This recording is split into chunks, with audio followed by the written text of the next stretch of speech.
Hi everyone, I am Soumya and welcome to Think Basic Folks. So if you are preparing for UPSC तो आपने अपने आसपास सबको बोलते सुना होगा including each and every single topper कि PYQs करो, उसे समझो, उसे एनालाइज करो अच्छे से. But you know what, there is hardly anyone to tell कि आखिर हमें इसे करना कैसे है. देखो, पहले एक सिंपल सा लॉजिक समझ लो कि हर साल रफली 5 to 6 lakh aspirants UPSC prelims exam देते हैं, जिनमें से ओनली अराउंड 14,000 ही सेलेक्ट होते हैं to write mains. Therefore, the simple mathematics says that हर 45 to 50 एस्पिरेंट्स में से बस एक ही मेंस दे पाएगा. एंड इस सिनेरियो में हमारे पास फिर दो ही ऑप्शंस बचते हैं. पहला कि या तो वो एक एस्पिरेंट हम खुद बन जाएं एंड अपनी ड्रीम के टुवर्ड्स और क्लोज हो जाएं, या फिर हम रेस्ट 49 में से ही एक बनकर रह जाएं और एक साल और तैयारी करें फ्रॉम स्क्रैच, जो आई एम वेरी श्योर कि हम में से कोई नहीं चाहता. बट ये सिनेरियो जानना हमारे लिए इसलिए जरूरी है बिकॉज अगर हर एक टॉपर बोल रहा है ना कि PYQs करो, उसे समझो, उसे एनालाइज करो अच्छे से, तो यार कुछ तो सही होगा ना इस बात में. And maybe this is the fine line that decides who will get selected and who will not. तो चलो, इससे हमें ये तो क्लियर होता है कि प्रीवियस ईयर क्वेश्चंस को हमें एनालाइज करना है. बट देन सारा मुद्दा तो यही है ना कि आखिर इसे करना कैसे है, बिकॉज हार्डली इस पर कोई जेन्युइनली बात कर रहा है. Rather there are many people around जो इसे जबरदस्ती का इतना फालतू कॉम्प्लेक्स बना देते हैं कि देख के ही किसी की हिम्मत टूट जाए कि यार ये तो हमसे बिल्कुल नहीं हो पाएगा. And I can totally relate to this feeling because मेरा भी इनिशियल अटेम्प्ट्स में बिल्कुल सेम यही हाल था. तो यही आज मैं आपसे बिल्कुल बेसिक और लॉजिकल वे में शेयर करूंगी कि प्रीवियस ईयर क्वेश्चंस को हमें कैसे एनालाइज करना चाहिए so that we can make tremendous benefit out of it and clear prelims in just one go. Because always remember कि हमारी पूरी मेहनत एक तरफ और स्मार्ट वर्क और यूपीएससी के हिंट्स दूसरी तरफ. सो नाउ, बिना कॉम्प्लिकेट किए ना, सबसे इजी तरीका प्रीवियस ईयर क्वेश्चंस को एनालाइज करने का इसकी जब भी आप किसी भी प्रीवियस ईयर का क्वेश्चन करो ना, तो उसे बस in one of the 5 categories में डाल दो.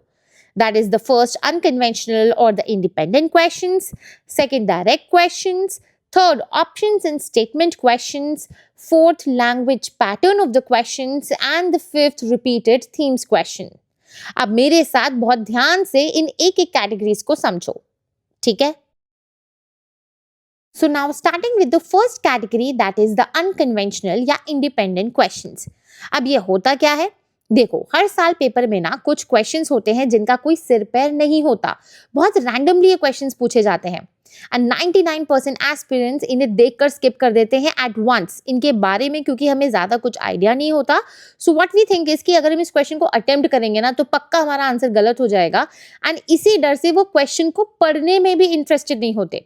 But let me tell you that these are also the same questions जिनसे हम कट ऑफ से ना आराम से 20 to 30 मार्क्स एक्स्ट्रा स्कोर कर सकते हैं. एज यहाँ हमें बस थोड़ा सा दिमाग लगाना है और कीवर्ड्स पर फोकस करना है. Let's see how. अब ये देखो, 2025 का प्री का क्वेश्चन था about alternative power train vehicles. इसमें ही पूछा गया है जो ये 3 ऊपर छोटी छोटी स्टेटमेंट्स दी हैं, इनमें से कौन से alternative power train vehicles consider किए जा सकते हैं. अब बिल्कुल हमने इसके बारे में पढ़ा नहीं है तो हमें वहां पे लगेगा एग्जाम में अंडर प्रेशर कि यार इसको छोड़ देते हैं, बिल्कुल ट्राई भी नहीं करेंगे. बट लेकिन एक बार इसको लॉजिकली अटेम्प्ट करके देखते हैं साथ में. सो नाउ, अब ठीक है, ऑल्टरनेटिव वर्ड हटा दो. पावर ट्रेन व्हीकल्स क्या होता है? पावर ट्रेन व्हीकल्स हम समझते क्या है? इतना तो बेसिकली समझ में आ रहा है ना कि एक व्हीकल की बात हो रही है, एक व्हीकल जो मूव कर सकती है due to power in it, है ना. पावर कौन देगा? इंजन देगा. कंबस्टिबल इंजन होते हैं यूजुअली जो हम यूज करते हैं, पेट्रोल डीजल वाले. अब अगर हम सोचे ऑल्टरनेटिव वर्ड ऐड कर देते हैं इसी में, ऑल्टरनेटिव पावर ट्रेन व्हीकल्स क्या होगा? ऑल्टरनेटिव मतलब क्या है कि व्हीकल मूव तो कर रही है, लेकिन मूव करने के लिए जो एनर्जी सोर्स उसमें यूज हो रहा है, जो ऑलरेडी कन्वेंशनल बेसिस पे चलता आ रहा है, पेट्रोल डीजल वगैरह, उसका ऑल्टरनेटिव हम यूज कर रहे हैं to produce, to generate that power which will help vehicle to move, right. अब हमने अगर इतना बेसिक सिंपल सा लॉजिक लगा लिया, अब हम इस क्वेश्चन में वापस आते हैं और इसके स्टेटमेंट्स पढ़ते हैं. पहला है फुल बैटरी इलेक्ट्रिक व्हीकल्स. बिल्कुल बैटरी वाली इलेक्ट्रिक व्हीकल्स चलती है, हमको पता है, और ये बिल्कुल ऑल्टरनेटिव पावर ट्रेन व्हीकल्स की कैटेगरी में आएगा, फिट हो जाएगा, क्योंकि कन्वेंशनल नहीं है. Second, hydrogen fuel cell vehicles. 100% ये भी होगा. हाइड्रोजन फ्यूल सेल बसेस चल रही हैं आजकल, तो ये भी ऑल्टरनेटिव पावर ट्रेन व्हीकल्स में आ जाएगा, क्योंकि नॉन कन्वेंशनल मेथड्स हैं to produce energy, to produce power in vehicles. अब थर्ड वाला अगर हम देखें, fuel cell electric hybrid vehicles, यानी कि जो ऊपर की दोनों है ना, इनका क्लब करके एक हाइब्रिड वर्जन बना दिया। तो जब अगर ये दोनों ऑल्टरनेटिव पावर ट्रेन व्हीकल्स हो सकते हैं तो ये तीसरा भी होगा। तो इसका आंसर क्या हो जाएगा? All the three, C option. तो इस तरीके से सिंपल लॉजिकल वे में हम इन क्वेश्चंस को सॉल्व कर सकते हैं, जिन्हें हम एक्चुअली यार वहां पे स्किप कर देते हैं। And this is one of the factor जो टॉपर्स बिल्कुल मिस नहीं करते, और ये चीज आपको सिर्फ तभी आएगी जब आप प्रीवियस ईयर क्वेश्चंस को प्रैक्टिस करोगे बहुत सारा। That is why they kept saying that please do practice previous year questions, because ये सारे मेथड्स ना आपको कोचिंग के टेस्ट सीरीज से नहीं समझ में आएंगे, ये आपको एक्चुअली यूपीएससी के ही प्रीवियस ईयर क्वेश्चन से समझ में आएंगे। एक और क्वेश्चन हम यहाँ पे ट्राई करते हैं, ये भी 2025 में इसी साल पूछा हुआ था, about direct air capture, that with reference to direct air capture जो एक इमर्जिंग टेक्नोलॉजी है, which of the following statements are correct. अब हमें बताना है। अब मुझे चलो स्टेटमेंट नहीं देखते हैं, सिंपल डायरेक्ट एयर कैप्चर ये एक टर्म है, इसी को डिकोड करते हैं थोड़ा सा, इसका क्या मतलब है, इससे हमें क्या फायदा मिलेगा। तो फायदा ये है कि हम जो कार्बन डाइऑक्साइड एमिशंस बहुत ज्यादा हो रहे हैं, हम उन्हीं को कैप्चर करना चाह रहे होंगे एयर में। और हम एयर में क्या कैप्चर करना चाहेंगे? अगर हम नंबर 1 प्रायोरिटी पे देखें कि एयर का कौन सी कंपोनेंट को आप कैप्चर करना चाहोगे सबसे ज्यादा, that is carbon dioxide. And अगर आप उसको कैप्चर कर रहे हो तो उसको बोलेंगे क्या? कार्बन सीक्वेस्ट्रेशन ही तो बोलोगे, ठीक है। इसको कार्बन को आप कैप्चर करके कहीं तो स्टोर करोगे ना, उसको आप कार्बन सीक्वेस्ट्रेशन बोलोगे। तो अब यहाँ पे जो फर्स्ट स्टेटमेंट है that it can be used as a way of carbon sequestration, ये बिल्कुल सही बात है। और अगर ये बिल्कुल सही बात है तो ऑप्शंस में आप देखो, आपने option B and option D तुरंत ये आपके एलिमिनेट हो जाएंगे। अब आप 50-50 प्रोबेबिलिटी में आ गए। इसके बाद एक और चीज देखो कि अगर फर्स्ट स्टेटमेंट ट्रू है तो सेकंड भी फिर ट्रू है, तो मुझे सेकंड को क्रॉस चेक करने की जरूरत नहीं है कि क्या ये स्टेटमेंट सही है या नहीं। अगर फर्स्ट 100% ट्रू है तो सेकंड भी ट्रू है, क्योंकि दोनों ऑप्शंस में ये दोनों स्टेटमेंट्स दिए हुए हैं। बात करते हैं थर्ड स्टेटमेंट की, that in aviation it can be a source of carbon for combining with hydrogen to create synthetic low carbon fuel. अब बेसिकली ये एक तरीके से आप समझो ये एक एप्लीकेशन ही तो है ना डायरेक्ट एयर कैप्चर का। एप्लीकेशन है कि इसको हम यूज कर सकते हैं। भाई आप जो है एविएशन में हम लोग सस्टेनेबल एविएशन फ्यूल यूज करते हैं, और वो फ्यूल हमेशा हाइड्रोकार्बन ही होता है। तो अगर मैं कार्बन डाइऑक्साइड को हाइड्रोजन के साथ कंबाइन कर दूं तो यस, ये सिंथेटिक, ये जानबूझ के मैनमेड बनाया हुआ लो कार्बन फ्यूल हम यूज कर सकते हैं एविएशन में। ये एक एप्लीकेशन बेस्ड क्वेश्चन है। हमेशा याद रखो, जब भी साइंस एंड टेक्नोलॉजी के क्वेश्चन में ना किसी भी तरीके की एप्लीकेशन की बात आती है, भले ही वो अभी एट प्रेजेंट प्रूव नहीं हो पाई है, लेकिन there are very high chances कि वो हो सकती है, उस पर वर्क किया जा सकता है। तो ऐसी स्टेटमेंट्स हमेशा सही होती हैं। तो थर्ड स्टेटमेंट भी सही होगी, दैट इज वाई इसका आंसर हो जाएगा सी। ठीक, तो बेसिकली इस तरीके से हमें अनकन्वेंशनल या इंडिपेंडेंट क्वेश्चंस जिनका कोई सिर पैर नहीं है, उनको आपको अप्रोच करना है, उनको आपको बेसिकली फोकस करना है, उनमें से कीवर्ड्स उठाओ। जैसे यहाँ पे इसमें हमने डायरेक्ट एयर कैप्चर उठाया, देन उसके पहले ऑल्टरनेटिव पावर ट्रेन व्हीकल्स उठाया। सिर्फ आप कीवर्ड्स उठाओ, उनको ब्रेक करने का कोशिश करो, आपको आंसर मिल जाएगा। आपको इन्हें डायरेक्टली वहां पे छोड़ के आने की जरूरत नहीं है कि यार इसको मैंने पढ़ा नहीं है तो मैं इसको बिल्कुल देखूंगा भी नहीं, एक बड़ा सा क्रॉस लगा दिया इस क्वेश्चन के आगे और चल गए। और सोचो, अगर आप ये क्वेश्चन अटेम्प्ट कर लोगे इस तरीके से, आपको आराम से पेपर में ना 6 से 7 क्वेश्चन मिलेंगे, तो आपके 12 से 14 मार्क्स तो यहीं से कवर हो जाएंगे, सिर्फ इन just one type of this unconventional और इंडिपेंडेंट क्वेश्चंस। ठीक है। Now the second type of previous year questions is the direct repetitive questions, जो simple straight away पुराने PYQ से निकाल करके हर साल पूछा जाता है। फॉर एग्जाम्पल, ये 2025 के पेपर में आरा घाटा वाला क्वेश्चन पूछा हुआ था, जो कि सेम 2026 में ऑलरेडी यूपीएससी पूछ चुका है। देन आपको ब्रिक्स के ऊपर भी इस साल क्वेश्चन मिला होगा, ठीक है। लेकिन अगर आप ध्यान से देखोगे तो 2014, 2015 में फोर्टजेला डिक्लेरेशन, 2016 में न्यू डेवलपमेंट बैंक के ऊपर, ब्रिक्स टॉपिक के ऊपर वो डायरेक्ट क्वेश्चंस पूछते आए रेगुलरली। तो जब आप वो प्रीवियस ईयर क्वेश्चंस प्रैक्टिस करोगे और उसमें आप थोड़ा बहुत करंट अफेयर्स भी देखोगे कि क्या न्यूज़ चल रही है इस ऑर्गेनाइजेशन को लेकर के, आप बहुत आराम से इस क्वेश्चन को अटेम्प्ट कर सकते थे। जबकि इस क्वेश्चन के रिगार्डिंग बहुत हल्ला मच रहा था कि सिर्फ एक वर्ड मल्टी कल्चरल के बेसिस पे ये स्टेटमेंट गलत हो जाता है और यही दो आंसर निकलते हैं, 1 and 2 आर राइट। तो ये जो हल्ले वाली चीज है ना, ये आपकी खत्म हो जाएंगी अगर आप प्रीवियस ईयर क्वेश्चंस करके आओगे। ऐसा नहीं है कि क्वेश्चन बहुत अनकन्वेंशनली टफ बनाया, लेकिन अनकन्वेंशनली टफ उनको जरूर लगेगा जिन्होंने ये 3 साल 14, 15, 16 में क्वेश्चन डायरेक्टली ब्रिक्स के ऊपर पूछा हुआ है। अगर आपने क्वेश्चंस को प्रैक्टिस करो, अगर आप थोड़ा सा 5 मिनट भी गूगल पे सर्च कर लोगे, आपका ये आंसर निकल के आएगा।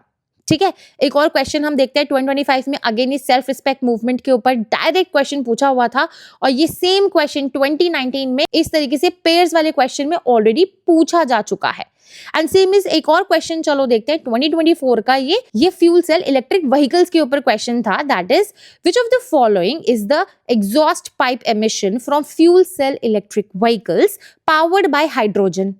ठीक, अब सपोज करो उसके बारे में बिल्कुल नहीं पता है, आपने कभी कुछ पढ़ा भी नहीं है साइंस में, लेकिन अगर आपने प्रीवियस ईयर क्वेश्चन प्रैक्टिस किया है 2020 का, तो अब आप इस क्वेश्चन में यहाँ पे फर्स्ट स्टेटमेंट पढ़ो बस, that if pure hydrogen is used as a fuel, the fuel cell emits heat and water as byproducts. Heat and water को एज अ बाय प्रोडक्ट जो है एमिट करता है फ्यूल सेल। अब क्वेश्चन यहाँ पे क्या किया गया है, रिफ्रेम करके सेम क्वेश्चन को जो 2020 में पूछा था 2024 में पूछ लिया गया है कि भाई क्या एमिट करता है हाइड्रोजन से powered fuel cell electric vehicle. तो यहाँ पे इसका आंसर वाटर वेपर हो जाएगा ना सीधे, because it is emitting heat and water. अगर आपने प्रीवियस ईयर क्वेश्चन प्रैक्टिस किया तो ये बिल्कुल डायरेक्ट स्ट्रेट अवे रेपिटेशन है यार, ये बिल्कुल फ्री के मार्क्स होते हैं, इनको तो बिल्कुल भी नहीं जाने देना है अपने हाथ से। तो डायरेक्ट रेपिटेशन क्वेश्चंस को तो हमें बिल्कुल भी मिस आउट नहीं करना है, ठीक है। Now the third type of questions is options and statement based questions, यानी कि प्रीवियस ईयर क्वेश्चंस जो पूछे गए हैं उन्हीं की स्टेटमेंट से उठा करके यूपीएससी ना डायरेक्ट क्वेश्चन आपको कमिंग ईयर्स में पूछ लेता है। फॉर एग्जाम्पल ये 2024 में मनी बिल के ऊपर क्वेश्चन पूछा हुआ है। अब इसका यहाँ पे जो आपको थर्ड स्टेटमेंट दिख रहा है ना, ये ऑलरेडी यूपीएससी 2015 में देखो यहाँ पे सेम स्टेटमेंट दिया हुआ है, देन 2023 में देख लो यहाँ पे ये सेम स्टेटमेंट दिया हुआ है। Same statement as it is यहाँ पे थोड़ा बहुत रिफ्रेम करके पूछ लिया है। And money bill is a very very important topic. तो आपको इस तरीके से काफी क्वेश्चंस मिलेंगे कि प्रीवियस ईयर क्वेश्चंस के ही ऑप्शंस या स्टेटमेंट्स को रिफ्रेम करके आपसे डायरेक्ट क्वेश्चन पूछे जाएंगे। फॉर एग्जांपल ये 2024 का भी क्वेश्चन देखो, यहाँ पे ये आपको कैश्यू, पपाया और रेड सैंडर्स दे दिया और पूछ लिया कि इनमें से कौन से नेटिव है इंडिया में, ठीक है। अब यही क्वेश्चन अगर आपने 2016 में रेड सैंडर्स वाला सॉल्व किया रहता ना, तो आप आराम से इस क्वेश्चन को सॉल्व कर सकते थे। आपको ये क्वेश्चन टफ नहीं लगेगा, आपको ये क्वेश्चन ऐसा नहीं लगेगा कि यार देखने में बहुत इजी लग रहा है लेकिन गलत हो जाएगा या इसमें बिल्कुल रैंडम गेस वर्क करना पड़ेगा। बिल्कुल नहीं करना पड़ेगा। Only just because you have solve the previous year question on red Sanders in 2016। Same तरीके से 2023 का भी देखो यहाँ पे क्वेश्चन लेकर के चलते हैं। Ilmenite and rutile are abundantly available in certain coastal tracts of India and they are the rich sources of which one of the following। और ये आपको 4 ऑप्शंस दे दिए। अब ये क्वेश्चन ऐसे देखने में टफ लग रहा है, लेकिन अगर आपने प्रीवियस ईयर क्वेश्चंस में इसको प्रैक्टिस किया हुआ है, ये मैंने यहाँ पे क्वेश्चन यहाँ पे मेंशन भी किया हुआ है जो ऑलरेडी यूपीएससी पास्ट ईयर में पूछ चुका है, that which of the following substances are found in the beach sands of many parts of Kerala. अगर आप इस क्वेश्चन को सॉल्व कर लेते, इल्मेनाइट इसका आंसर है। एंड उसी पे ही आपने बस 5 मिनट की थोड़ी गूगल सर्च कर ली होती, बिकॉज हर टॉपर हो या हर कोचिंग इंस्टीट्यूट हो या हर यूपीएससी का मेंटर हो, वो आपको ये भी एडवाइस करते हैं कि जो भी ऑप्शंस या स्टेटमेंट्स दी हुई है ना क्वेश्चन में, उनके ऊपर यार बस 2-2 5-5 मिनट एक बारी गूगल पे जाकर के पढ़ लो, देख लो, कुछ एडिशनल फैक्ट्स हैं उनको आप नोट डाउन कर लो। तो ये क्वेश्चन करते वक्त अगर आपने इल्मेनाइट के बारे में भी सेम चीज किया रहता तो आप आराम से 2023 का ये क्वेश्चन अटेम्प्ट कर सकते थे।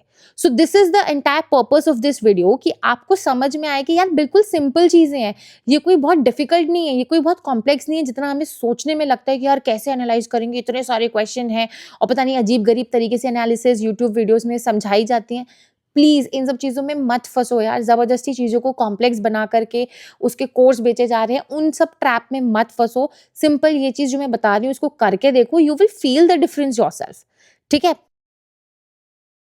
Now after this, the fourth type of solving these previous year questions is the language pattern identification। अब इसका क्या मतलब होता है कि लैंग्वेज पैटर्न, लैंग्वेज क्या है क्वेश्चन में, किस तरीके के वर्ड्स यूज किए गए। इसमें सबसे पहले होते हैं जो हमें देखना होता है एक्सट्रीम वर्ड्स का अगर किसी स्टेटमेंट में यूज है, like not, can not, always, all, only, entire, totally, ये एक्सट्रीम वर्ड्स हैं, ठीक है। अगर जहां पे एक्सट्रीम वर्ड्स यूज हो रहे हैं ना, तो बहुत हाई चांस है कि वो स्टेटमेंट्स आपकी गलत ही होंगी। फॉर एग्जांपल हम 2025 के कुछ एग्जांपल्स लेते हैं। अब ये वाला क्वेश्चन जो पूछा हुआ था अनमैन्ड एरियल व्हीकल्स के ऊपर, that is all types of UAVs can do vertical landings, मतलब सारी यूएवीज वर्टिकल लैंडिंग करेंगी, सारी, मतलब कोई एक्सेप्शन पॉसिबल ही नहीं है। All types of UAVs can do automated hovering. All type of UAVs can use battery only as a source of power supply. मतलब कोई एक्सेप्शन है ही नहीं किसी स्टेटमेंट में, ऐसा तो हो ही नहीं सकता ना। ऑल तो मतलब बहुत ही आपने, अगर आज कोई चीज़ डिस्कवर नहीं हुई है, अगर आज के टाइम पे उस चीज़ के रिगार्डिंग टेक्नोलॉजी नहीं इन्वेंट हो पाई, इनोवेशन नहीं आया, पर इसका मतलब ये तो नहीं है ना कि आज से 2 महीने बाद या 2 साल बाद वो चीज़ कभी हो ही नहीं सकती, पॉसिबल ही नहीं है। तो ऐसा तो नहीं है। तो ये तीनों ही स्टेटमेंट आपकी गलत हो जाती हैं। सिमिलर तरीके से ये क्वेश्चन देखो, आपका यहाँ पे नो वायरस के ऊपर क्वेश्चन दिया हुआ है। तीनों स्टेटमेंट्स में दिया हुआ है that no virus can survive in ocean waters, no virus can infect bacteria, no virus can change the cellular transcriptional activity in the host cell. मतलब कोई एक्सेप्शन ही पॉसिबल नहीं है, ऐसा नहीं हो सकता है। तो ये तीनों स्टेटमेंट्स आपकी गलत होंगी और आपको बहुत ईजिली अपना आंसर मिल जाएगा। एक और हम कुछ क्वेश्चंस देखते हैं। ये आपका GPS aided geo augmented navigation Gagan के ऊपर क्वेश्चन पूछा हुआ था, ठीक है, that it is designed to provide additional accuracy and integrity. ठीक है, अब नेक्स्ट स्टेटमेंट पढ़ते हैं। It will allow more uniform and high quality air traffic management. अब ये एक तरीके से एप्लीकेशन है ना इसका, कि हाँ इसका एडवांटेज है कि इसको ये जो है मोर यूनिफॉर्म और ये बहुत अच्छा हाई क्वालिटी का एयर ट्रैफिक मैनेजमेंट हमें प्रोवाइड कर सकता है अगर हम इसका यूज करते हैं। तो ये ठीक हो सकता है बिकॉज इट्स एप्लीकेशन थिंग। अब थर्ड स्टेटमेंट आप देखो, that it will provide benefits only in aviation but not in other modes of transportation. Only, not, दो एक्सट्रीम वर्ड्स आ गए यहाँ तो ये स्टेटमेंट आपका गलत हो जाएगा। और जैसे ही ये स्टेटमेंट आपका गलत होगा, आपके 2 ऑप्शंस हट गए, अब आपके पास सी और डी बचा। अब फर्स्ट आपको पता है कि हाँ ठीक है हो सकता है, सेकंड उसका एप्लीकेशन है, हाँ हो सकता है, तो आपको बहुत आराम से 1 in 2 आंसर मिल गया। अगर आप इन केस 1 में कंफ्यूज भी हो, लेकिन आपको पता है साइंस एंड टेक्नोलॉजी वाले क्वेश्चंस में एप्लीकेशन वाले जो स्टेटमेंट्स होते हैं वो सही होते हैं, करेक्ट होते हैं, बिकॉज उनकी प्रोबेबिलिटी है सही होने की। आज नहीं तो आज से मे बी कुछ महीने बाद ही सही। तो इसलिए इसका आंसर आपका डी हो जाएगा। ठीक, तो ये एक्सट्रीम वर्ड्स वाला पार्ट हो गया लैंग्वेज पैटर्न के अंदर। तो वहीं दूसरा पार्ट है लैंग्वेज पैटर्न आइडेंटिफिकेशन के अंदर प्रोबेबल वर्ड्स का, like some, can, sometimes, might, lead to, maybe. मतलब कि there is a chance, there is a probability कि ऐसा हो सकता है।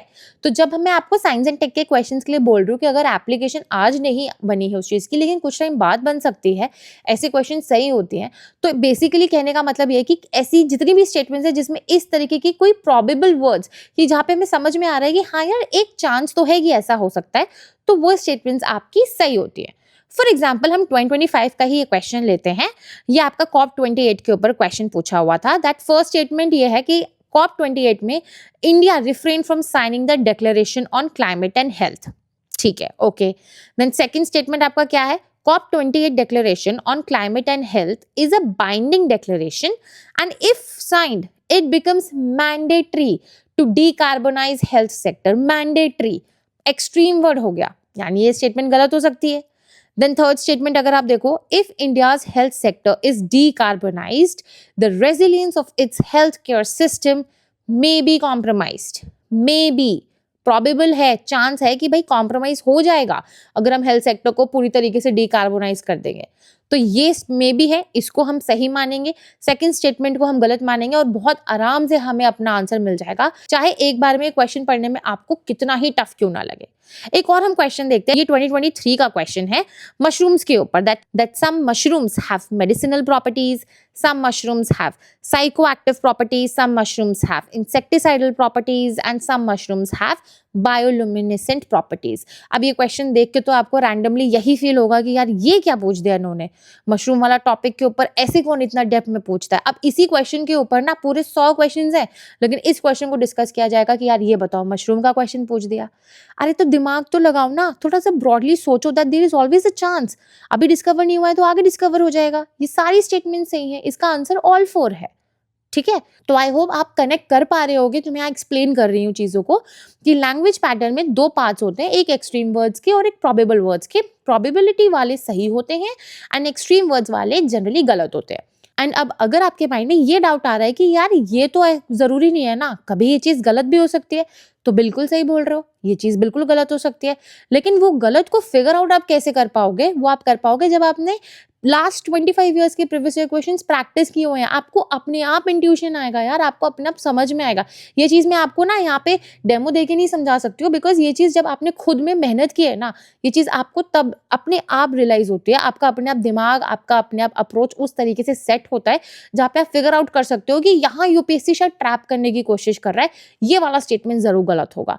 वो आपको अपने आप हिंट्स मिलते जाएँगे, बट वो आपको तभी मिलेंगे जब आपने प्रीवियस ईयर क्वेश्चंस प्रैक्टिस कर रखे हैं, ना कि किसी कोचिंग इंस्टीट्यूट के क्वेश्चंस कर रखे हैं। ये बहुत सीधी-सी बात है जो मैं यहाँ पे आपको एक चीज़ बिल्कुल क्लियर करना चाहूँगी। ठीक है? Now, the last and the fifth type of previous year questions are based on repetitive themes. अब यहाँ पे आप देख सकते हो मैंने 3 क्वेश्चंस यहाँ पे लिए हुए हैं। एक इन्फ्लेशन के रिगार्डिंग, अब इन्फ्लेशन के रिगार्डिंग ऑलरेडी आप ये देख सकते हो 96 में, 2001 में, 2006 में, 2011 ऐसे करते-करते 2015, 2020, 2021 में क्वेश्चंस पूछे गए हैं इन्फ्लेशन के ऊपर। तो मतलब हमें एक थीम समझ में आती है कि यार यहाँ से क्वेश्चन आने की बहुत हाई चांसेस हैं। Same goes for the permanent and the ryotwari system, जिसपे 2024 में क्वेश्चन पूछा हुआ था। एंड ऑलरेडी आप ये देखो कितने सारे ईयर्स में ऑलरेडी इन सेम एरियाज के ऊपर क्वेश्चन यूपीएससी ने अलग अलग तरीके से फ्रेम करके पूछे हैं, कुछ डायरेक्टली भी सेम पूछे हैं। देन राइट टू प्रिवेसी वाला तो मैंने आपको एक्सप्लेन कर दिया कि कितना इंपॉर्टेंट है। डायरेक्ट क्वेश्चंस जो यहाँ से पूछे जाते हैं और बहुत सालों से पूछे जा रहे हैं। बेसिकली थीम हम निकाल सकते हैं। जैसे अगर आपको मैं लक्ष्मीकांत की एक थीम बताऊं ना, पॉलिटी की, sorry, that is speaker. Speaker के ऊपर आपको बहुत सारे क्वेश्चंस देखने को मिलेंगे। 2025 में भी पूछा था, 2024 में भी पूछा था, बहुत सारे क्वेश्चंस मिलेंगे। तो रिपीटेटिव थीम्स के ऊपर तो सब्जेक्ट वाइज मैं सेपरेट वीडियो जरूर करूंगी, बट आई होप आज आपको क्लैरिटी मिली होगी इस वीडियो के थ्रू कि कैसे हमें प्रीवियस ईयर क्वेश्चंस को करने बैठना है, कैसे हमें एनालाइज करना है। हमें डरना नहीं है कि यार जब हम पूरा सब्जेक्ट कवर करेंगे बस अब हम तभी पढ़ेंगे क्वेश्चन को, ऐसा नहीं होता है। पढ़ो, बैठ के समझो अपना। अगर कुछ नहीं भी पढ़ा है ना, तब तो और अच्छी चीज़ है, तब आप अपना और लॉजिकल माइंडसेट लगा पाओगे। आपको समझ में आएगा कि आपकी अप्रोच किस तरीके से जा रही है, क्या आप सही सोच पा रहे हो या गलत सोच रहे हो। और अगर गलत अभी सोच रहे हो तो वो और भी अच्छा है, बिकॉज तब आप अपनी अप्रोच को करेक्ट कर पाओगे। आपके पास अपॉर्चुनिटी है उसको करेक्ट करने की, उसके सोल्यूशन से एक सही अप्रोच को निकालने की, समझने की। तो मैंने आपको आज इस वीडियो के थ्रू एक्सप्लेन भी करने का ट्राई किया है। लेकिन हाँ, अगर आपके फिर भी कोई डाउट हो, do let me know in the comments below. बहुत जल्द मिलूंगी मैं आपसे नेक्स्ट वीडियो में।